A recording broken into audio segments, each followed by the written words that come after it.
more. And you'll be hearing from them and a number of the groups that are here today, as well as the presidential campaigns that are representative, not the least of which are the candidates will be here. And to start us off today, we're going to bring former Virginia Governor Jim Gilmore to the microphone. He's a man that I've had the pleasure of interviewing on my radio show on multiple occasions. He's an extremely thoughtful and serious person on extremely serious matters such as terrorism, national security, and national defense. He's someone with a message that I think we all need to hearken to. And without further ado, former Virginia Governor Jim Gilmore.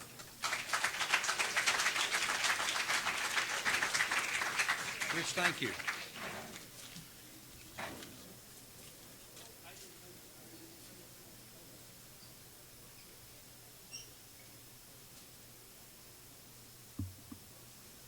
Rich, thank you very much for the opportunity to be here with you, and I was really looking forward to coming to a coalition of taxpayers, because that's going to be the heart of what we're running on and what we want to do as we enter the presidential race. So I'm delighted to be here with all of you all. You know, you would think, wouldn't you? You would think that it's almost the case that almost an enemy has actually been running the economy of the United States the last 8 years. And now what we're hearing is the threat that the same kind of attitude and type of approach is going to go on for the next 8 years with Hillary Clinton. Have you listened to her? Have you listened to what she has been saying? Trickle-down politics, trickle-down economics. You know what that means? That means that all she means is she doesn't want to see the actual investment in this economy, in this free market system. She talks about income inequality. They talk about the fact, this kind of approach that they're taking to the economy that means that everybody is going to be the same, as opposed to really depending upon real growth of the economy, real entrepreneurship. You have seen in the last 8 years new tax laws put into place that discourage growth and investment. I'll give you just one. We talk about how we want people to invest, which means that we favor people who invest by giving them a 15% capital gains tax. Did you know that's been increased now to 26%? A 26% capital gains tax. And what that means now is that that's actually a 75% increase. That's just an example of the changes that have been made over the last 8 years. We want to have investment. I'm telling all of you all here in this room, I'm going to ask you a question. How many of you all here actually believe in the free economic system of the United States? Do you believe in it or don't you? Well, I believe in it. So I'm going to ask you a question. Over the last 8 years, the first question I've got to ask you is, are you better off now than you were 8 years ago? Neither are the rest of Americans, as a matter of fact. We've seen slow growth, only 2%. We've seen real unemployment that's probably closer to really about 10%. At least that's what Bernie Sanders says when he comes over to New Hampshire. Wages are stagnant. People are not earning more money. They're not increasing their wages the way that they're supposed to. This is a real challenge. Do you know this? Young people are coming out of college today, and a lot of them can't find decent careers and jobs. You know the experience, people living in their basements, people not being able to find a reasonable approach or something to start a new career. Wages are stagnant. Young people not having the chance to really do something. This has got to change. But I'm here to tell the members of this organization who are out there today that I have that experience, actual experience. When I ran for governor of Virginia, I said I was going to cut the hated car tax in Virginia, and that was a tax that was just a tax imposed on owning an automobile. And we said we would get rid of that tax, and we did. And the result is over 4 years, we phased out 70% of that tax. And you know what that means? That means the taxpayers of Virginia have saved $1 billion every year. Over the last 10 years, they saved over $10 billion in Virginia for that tax cut. I want to agree with you. You know how hard it is to cut taxes in modern America today? The Democrats won't even think about letting you cut taxes. The Republicans don't want you to cut taxes. We were going to get rid of this car tax. We got 70% off, and then when I left the governor's office, a coalition of Republicans and Democrats left on the last 30% of the car tax in Virginia. So I'm here, I just want to tell you that this does happen, that this kind of thing does happen. But we saved $10 billion for the people of Virginia. Now, $10 billion is just a rounding error for the federal government, and it's just 3 speeches for the Clinton Foundation, right? But the fact is that experience really exists. Now, I want you to know that you need a president who actually understands the issue of taxes and the needs to control high taxes and the ability to cut taxes in order to create growth and opportunity in this country.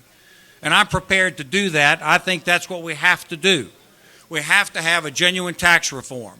Now, as the potential presidential candidate, I want everybody to know that for 5 years now, I put out a specific tax plan in order to grow the economy. I want to tell you what it is. The first thing that you want to do is that you want to reduce individual taxes in this country to 10, 15, and 25% and make sure everybody in the United States gets a tax cut. That's point one.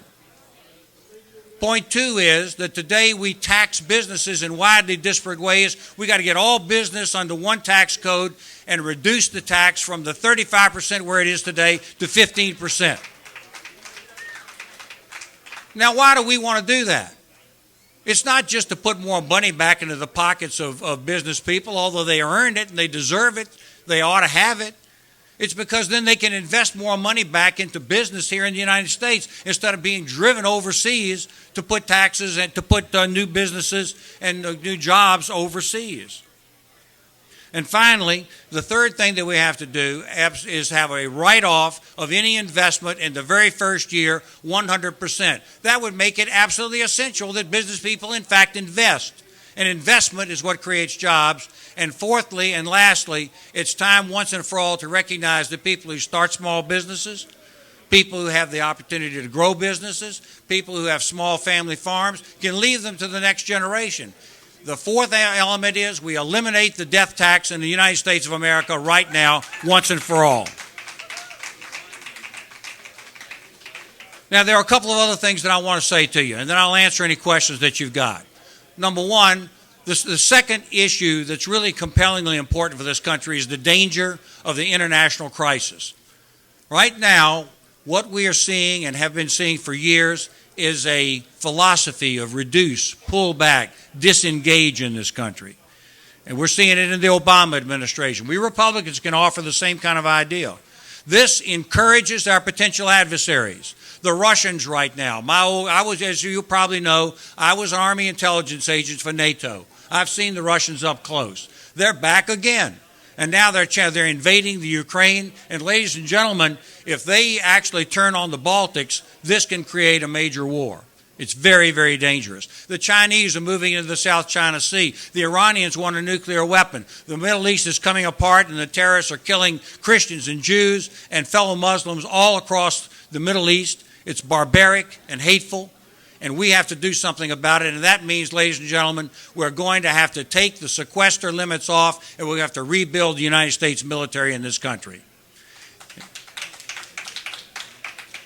One more question I've got for you. How do you feel today about your rights? Do you feel like that your rights are more secure now than they were 8 years ago?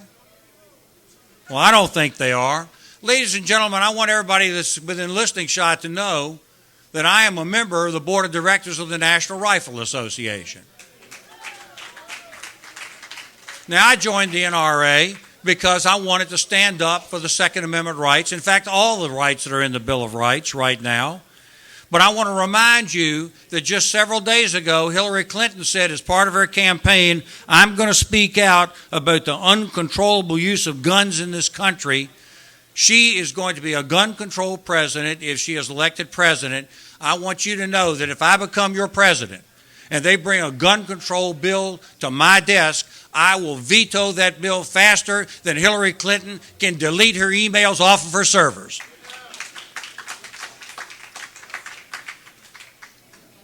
The Supreme Court. Now, I've been a lawyer all my life. I've been an elected prosecutor. I've been the Attorney General of Virginia. And I believe in the law. I want everybody here to know that the Supreme Court particularly as it's conducting itself today. I want you to know the Supreme Court is not the protector of our rights. The Constitution is the protector of our rights, and it's the duty of the Supreme Court to protect the Constitution. Well, ladies and gentlemen, I'll tell you, if I'm president, I'm going to offer a bill that says that there has to be continuing legal education for the Supreme Court, and particularly in constitutional law. And finally, I think that it's time to address this problem that we see of people going to Congress and leaving together with their staffs and becoming lobbyists. When I become the president, I'm going to propose that there be a lifetime ban on Congress people and their staffs from lobbying in Washington, D.C. So I'll close now, and I'll say this. I want to address for a moment the way they're rigging the nomination. I just want I want you to recognize this. Right now, there's going to be a debate in Cleveland, and only the favored candidates, the ones who've been out there been promoted by the national press, CNN, Fox, MSNBC, they're the ones that are going to have an opportunity to participate in that debate. Well, I'm not going to be in that debate because I'm just joining this race right now. So they're rigging the system right now for certain candidates, these top 10. I want everybody to know there's going to be a kiddie table at that thing for other candidates. I'm not going to that. I believe that the Manchester Union leader is going to do a debate here in New Hampshire. This is where the people decide. This is where people should be involved in the selection of the candidates. The people ought to be involved in this, not the National Committee, not Fox News. I'm going to be here and debate in New Hampshire.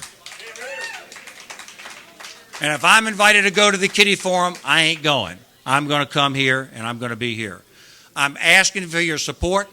I came here to emphasize to you and explain to you that what my foundation of public leadership has been my whole life has been taxes, controlling taxes, cutting taxes.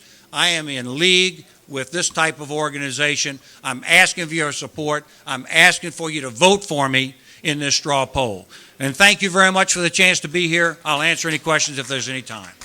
If there are any questions for Governor Gilmore, please pull your hand up and I will bring you the microphone. And I'm short, so make sure you keep your hand up long enough for me to see it. I really respected you when you were governor in Virginia. Thank you. So thank you for doing all of that. How angry should the Republican base be at this point in Senator McConnell and Bonnier for actually running in 2014 for change, and the only thing we've gotten is a transparent Obama trade bill? Why should we believe in the Republican Party? Well, first of all, I've been a Republican all my life, but I've learned a tough lesson over the last, say, 15 years. You know what that lesson is? Not every Republican's a good Republican. The Republican Party has got to be the repository of thought. It's got to be the repository and the home of thinking people. We are the only people. The Democrats aren't going to do it. The Republicans have got to be the carriers of the ideas of limited government, controlling spending, and cutting taxes. Taxation is the key way that you control people. It takes away their money, it controls their behavior, and that's not what taxes are supposed to do. So the short answer is this. I believe that Senator McConnell and Congressman Boehner are in the Washington mood right now of trying to so-called get things done, but I don't think they're appropriately speaking out for the values and the principles that organizations like this and the Republican Party believes in. That is why you're seeing the emergence of the Tea Party, and that is having an influence on events, and I think positively. We have time for one more question for Governor Gilmore. Sir? Governor Gilmore, what do you think of perhaps repealing the income tax and replacing it with one small consumption tax? Did you say a consumer tax? Consumption tax, yes. Consumption tax. Yeah, it's a national sales tax. I've never supported a national sales tax because I fear that we'll just end up then reinstating an income tax and other kinds of property taxes and then put a big fat consumption tax on too. My emphasis is on making sure that we control taxes and get taxes down, and that's exactly what I've done in the past. I actually have a friend who runs an organization that wants to sunset the tax code right now and start it all over again. And, but the key right now is going to be that what we're doing with taxes is we're manipulating people instead of funding the government. And that's wrong. And that's what we can't allow to happen. So the point is this: if I became the president, we would start with zero-based budgeting and actually look and see what kind of funding we really ought to be doing. So I'll give you an example. You talk about cutting taxes or controlling taxation. Right now we've got some agencies that probably really ought not to be doing anything. Let's take, for example, the Department of Education. What are they doing to really help education? Ladies and gentlemen, education is a local thing. It is not a national thing. We should not be doing Common Core type of approaches to education. Well, then it seems to me that we have to assess the value of all that money that's going and spending into the education. And one more. How about the Environmental Protection Agency? Yeah, nobody wants dirty water or dirty air, but they have become almost a semi-religious body, and what they're doing is they're preventing us from growing the economy, creating more wealth, creating more jobs and more opportunity. If I become the president, we're going to look at agencies like that and assess their value and make sure they're not sucking up cash and preventing growth and opportunity in this country. Rich, you want to do it in one more, or are you done? Is there one more question for the governor? We have one more question for the governor. Thank you, Governor, for taking my question. Following up on what this gentleman just asked, I'm sorry, is that better? Following up what this gentleman just asked, if we got rid of the IRS and the current tax code system, what would you do with the redistributive part of that tax code system that's actually taking money from my pocket and giving it to other people that actually didn't earn it through earned income tax credits and all the other things that our government uses to redistribute our wealth? Well, thank you, because it's really 2 points. One is I don't actually think it's practical to think about getting rid of the Internal Revenue Service. I think you need to watch them. I think you need to control them. Earlier this year, I wrote a letter to the IRS and complained that nonprofit conservative organizations like mine were getting special scrutiny and abuse, and actually had an agent of the IRS, by the way, come to my office and interview me. So I think you got to control the Internal Revenue Service. We're going to have to do something to raise revenue in order to conduct the government that we have to have. But your point is a strong one. They shouldn't be using taxes to redistribute income. What that does is it destroys entrepreneurship. It destroys the capacity of people to start something, a small business, or to invest. And what they're doing right now, I will tell you something fresh. Not only do I agree with you that we have to stop the redistribution and allow opportunity to grow, but we have to re-emphasize the fact that they're actually hurting growth in this country. We allow people to write off investment. They have lengthened the time that we can recapture that investment. We allow people to invest and take capital gains. They have increased the taxes on capital gains.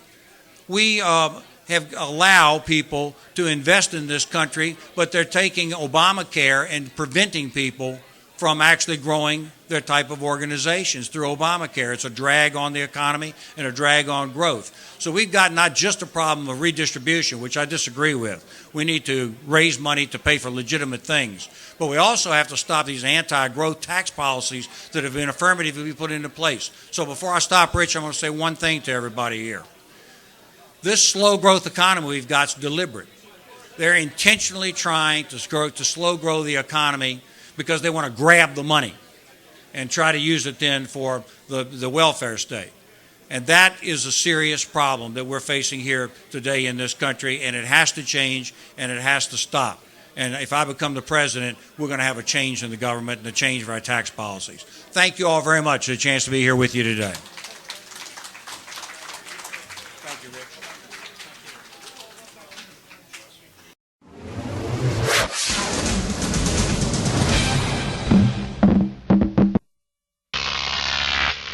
Croc TV.